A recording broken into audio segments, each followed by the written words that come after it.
ইনকিলাব মঞ্চ যদি আপনাদেরকে আবার দেখে আপনারা আসবেন না? ইনকিলাব মঞ্চের এই ভাই বোনদেরকে যাবেন, তারা তো পুরো পরিবারকে ছেড়ে দিয়ে আপনাদের জন্য রাস্তায় পড়ে আছে, আপনারা দেখতে পারবেন? যদি ছেড়ে রাখতে দায়ী পারেন, এই দুইটা ঘোষণা আমরা দিতে হচ্ছে। প্রথমটা আগামী 24 ঘন্টার মধ্যে স্বরাষ্ট্র উপদেষ্টা এবং সহকারী উপদেষ্টা খোদাবক্স তাকে জনতার সামনে আইসা বলতে হবে যে এই এক সপ্তাহে সে কি কি অগ্রগতিতে আগাইছে। যদি সে এর জবাব দিতে না পারে তাহলে তাকে অবশ্যই পদত্যাগ করতে হবে। আমাদের অবশ্যই দায়িত্ব রয়েছে সরকারকে রক্ষা করা, ঠিক কিনা? কিন্তু আমাদের এমন দায়িত্ব নাই যে আমার ভাই চলে যাবে এরপরেও আমি সরকারকে দৌড়া বলবো তুলমুলু করবো, এই দায়িত্ব আমরা নেই নাই।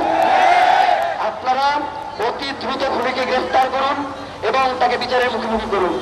মিলিটারি সিভিল মিলিটারি ইন্টেলিজেন্সের মধ্যে ঘাপটি মেরে বসে থাকা আওয়ামী সন্ত্রাসীদেরকে চিহ্নিত করে গ্রেফতার করুন।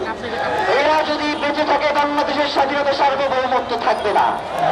এরা যদি বেঁচে থাকে বাংলাদেশে কোনদিন ইনসাফ আসবে না। এরা যদি বেঁচে থাকে বাংলাদেশে কোনদিন জুলাই সফল হবে না। সুতরাং আপনাদেরকে অনুরোধ করছি, সন্ধ্যা হয়ে আসছে। আর একটা জিনিস, সেটা হচ্ছে আমরা যখনই কোনো উপদেষ্টার কাছে যাই আমাদেরকে বলে ভাই এটা তো আমার দায়িত্ব না, এটা তার দায়িত্ব। এই হারামজাদারা তোমাকে ওইখানে খালি ইসের জন্য পাঠাইছি,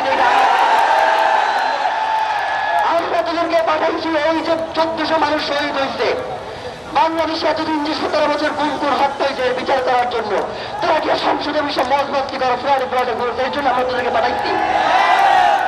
অতি দ্রুত যদি এদেরকে গ্রেফতার করা না হয়, ইনকিলাব মঞ্চ যদি আল্লাহ না করুক আমাদের প্রত্যেক ভাই বোনকে যদি শহীদ করে ফেলে, আপনারা এই ইনকিলাব মঞ্চের জায়গায় দাঁড়াইতে পারবেন না।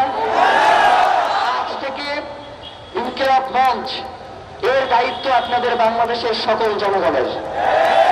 ইনকিলাব মঞ্চ বাংলাদেশের স্বাধীনতা সার্বভৌমত্ব রক্ষার জন্য দীর্ঘ 1.5 বছর ধরে আপনাদের পাশে ছিল এবং বাংলাদেশ স্বাধীনতা সার্বভৌমত্ব টিকিয়ে রাখতে মৃত্যু পর্যন্ত আপনাদের পাশে থাকার আমরা অঙ্গীকার করছি।